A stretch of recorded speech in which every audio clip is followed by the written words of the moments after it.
Paramashivoham. Om Nityananda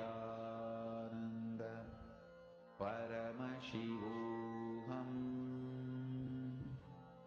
Om Nityananda Paramashivoham. Om Nityananda Paramashivoham. Om Nityananda Paramashivoham. Om Nityananda Paramashivoham. Om Nityananda Paramashivoham. Om Nityananda Paramashivoham. Om Nityananda Paramashivoham.